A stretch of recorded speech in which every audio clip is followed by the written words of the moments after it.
mythical matchups in boxing. Who would win in a fight? Mike Tyson or Joe Frazier? We're talking prime on prime. The Joe Frazier from 1968 to about 1971. I'm going to put him there. And Tyson from about 86, 87 to about 1988 that ended with his destruction of Michael Spinks. Who would win in this fight? And I think I'm going to go first on this. In about 2 seconds, Kareem Ali will begin to speak. And I really feel like as much as I love Joe Frazier's ability to bob and weave and avoid attacks, Joe Frazier's tremendous power and his left hook, and Joe Frazier's tremendous endurance, durability, and will, I don't think he would stand much of a chance against Mike Tyson. I think Mike Tyson's bigger, stronger, faster, a better athlete, and has greater power in both hands. And I feel like his technique, his defensive ability, and his ironclad chin will be too much for Joe Frazier to withstand. What say you? Who's first? Who wants to go first? We'll go, James, we'll go with you first. What do you think, James? Honestly, I can't agree more. I think Prime Tyson that you speak of, he was so fast, so elusive, and just so powerful. And I like Joe Frazier, but I just think that he was too much of a flat-footed fighter for that Tyson. That Tyson you could barely get a glove on that Tyson, and he'd hit you with 2-3 bob and weaves. The next thing you know, he's landed a crushing hook to the body, and he's coming upstairs. And I just don't think Joe Frazier would have had the skill set to deal with it. So I would have to agree on him. People agree with me that I'm right. It's great. Omar, what would you say to Tyson versus Frazier? I'm going to swerve and I'm going to pick Joe Frazier. Are you serious? The reason I'm picking, yes, I am serious. You're out of your fucking mind, Omar. The reason I'm picking Joe Frazier is because, yes, Tyson is a better athlete, and the evolution of athletes by the 80s was one thing. But I think if Joe Frazier came up around the same time period, he would have some of those same aspects of his physical ability as well, and they are very similar in my mind. And to me, the version of Evander Holyfield that beat Mike Tyson would be very similar to what Joe Frazier would be able to do in terms of being able to maybe back him up, in terms of being able to maybe get inside and get into and be able to force Tyson to, because a lot of people that Tyson fought would often be on the back foot because of his aggression. Well, someone like Joe Frazier doesn't back up very easily, and the person that backed Joe Frazier up was a lot taller than him, and that was George Foreman. With Tyson being the same kind of height, I don't think that Tyson would be able to back him up and then corner him and just catch him like that. Are you saying that Joe Frazier? Hold on 1 second. Are you saying that Joe? Question. Go ahead. I'm sorry. I gotta say this. Are you saying that Joe Frazier would be Joe Frazier? Joe Frazier will be able to back up Iron Mike Tyson when he didn't even clinch. I can see if you would have. Evander Holyfield was effective because he was able to lead with his head, hold Tyson, and plus he was juicing. hold Tyson, clinch, and back him up. Joe Frazier wasn't physically strong enough to back up Mike Tyson. You gotta be out of your mind. Right? Let's get Mr. Williams right. Real quick, James. Quick. My question is, the Tyson that Holyfield beat, was that prime Mike Tyson? Because we're talking about prime Mike Tyson.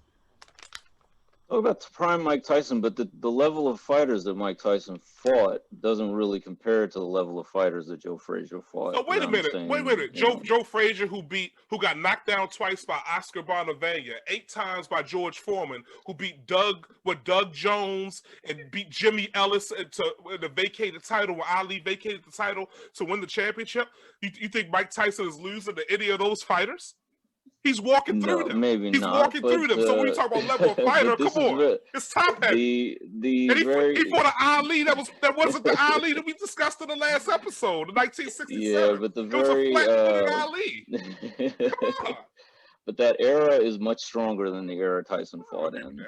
I'll go with that one. We'll let Mr. Ray take all right. Him up. Okay, from somebody who could walk down the street and walk into Joe Frazier, I literally did.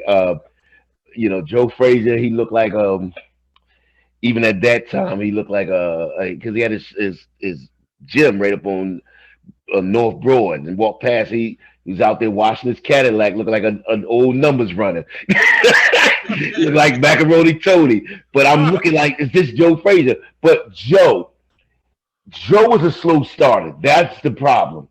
Joe was a slow start. That's why George got him out early. That's why he struggled with Jerry Coy and Oscar. But early, he struggled with him, even with Ali. Second fight with Ali. Ali almost knocked him out. Even in the first fight, he didn't get started to the 4th, 5th, 6th round. So I really see if he can't get started fast enough with Tyson coming out the gate like he does, it's probably a quick end. But, and it's a big asterisk, if he does, you never seen Tyson in the 8th, 9th, 10th round in a shootout like when Joe gets going. By 8th, 9th round, when Joe gets going, that was the problem. He could never get going against George because George would get him out of there.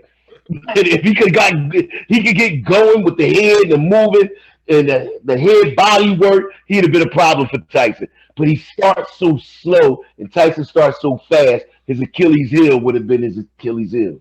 I gotta disagree a little bit there. I think, did you see Tyson versus Razor Ruddock? Come on. They both was trying to one-shot each other to death. He wasn't going. But that was a good fight. That was the Tyson that wasn't moving his head. I was scared for Tyson because he said I'm a hater. I was sitting on the bush. I'm like, yo, because Ruddock was killing jokers.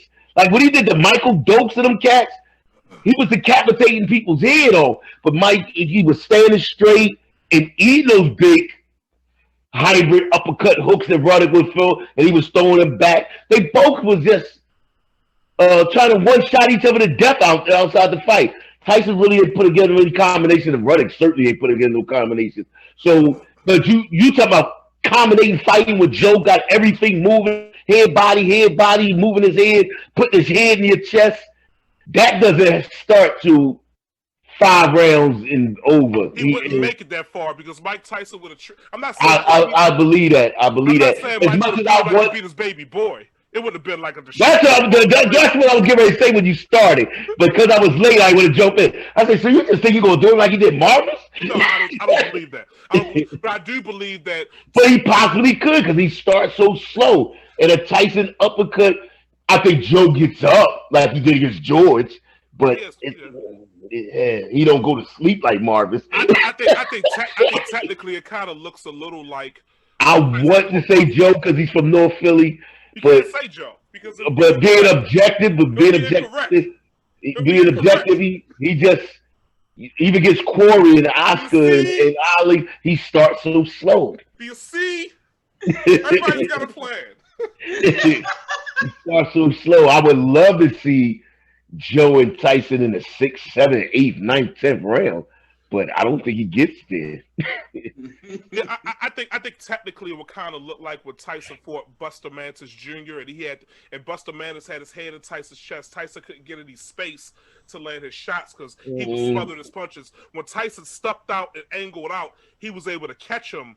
And that wasn't it the decline in Tyson? That was the decline in Tyson, but I think because of the size of the fighters, because Tyson's usually punching up at guys. Joe Frazier was actually a 1/4 inch taller than I would hope his reach was just Joe get the sweat in the dressing room.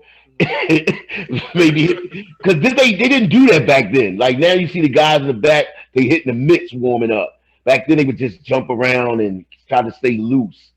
They wouldn't. I just don't. I think Tyson was just a much sharper. I mean, he wasn't necessarily the hardest hitter in heavyweight history. I think George Foreman was a bigger guy, a denser puncher. Freddie Roach said that the Klitschko's hit a little harder in terms of because they were bigger guys. I think everybody thinks that Ernie Shavers probably the hardest hitting heavyweight. But what Tyson was the most accurate, one of the most accurate punchers. He was very. And you always say the ones you don't see. He would set you up. Some of the times you had to watch the replay. You had to watch the replay, like with the Call of Truth knockout. He was like, wait a minute. he felt like somebody shot him out of cannon. Like, what happened? He flew all across the ring. Tyson gets underrated. And I wanted Call of Truth to win. because I thought Call of Truth would might have been special because he gave. That's a great fight, Larry Holmes and Call of Truth. What Watch saying, that again. Watch that again if you get a chance. James, I was saying, I think Tyson is not given credit for his boxing IQ. I think his boxing IQ is a lot higher than people give him credit for. And I think you were right on point when you said, no, he's not the hardest hitter, but it was the accuracy of his punches that gave most of it. And the speed. The speed kills. He's faster than Joe Frazier. He outjabbed a lot of people. He had shorter arms. Like he outjabbed. Yeah, he outjabbed Terrell Biggs, and that's a West Philly, and that hurt me. Philly just taking a real beating today, aren't they? Good grief. But Terrell, we found out later, Terrell was, doing. He was a rock star. He was a rock star. A lot of guys in the 80s, they were on. A lot of guys now. But guys now on all kinds of steroids. Well, back then they steroids was cocaine. Yeah, exactly. And I don't know how much. In your head, you might think you're flying and greater, but it doesn't help. Omar, you're serious? You want to go against Iron Mike with the Iron Chin? Iron Chin, yeah, but I'm gonna disagree, and I'm gonna pick Joe Frazier because I'm partial to that era of heavyweights, and I think that was the strongest era of heavyweights. I don't disagree with that, but we have a new Tyson hater today. That's all I'm saying. Ray, you lost your title. I'm not a Tyson hater. Ray, you lost your title.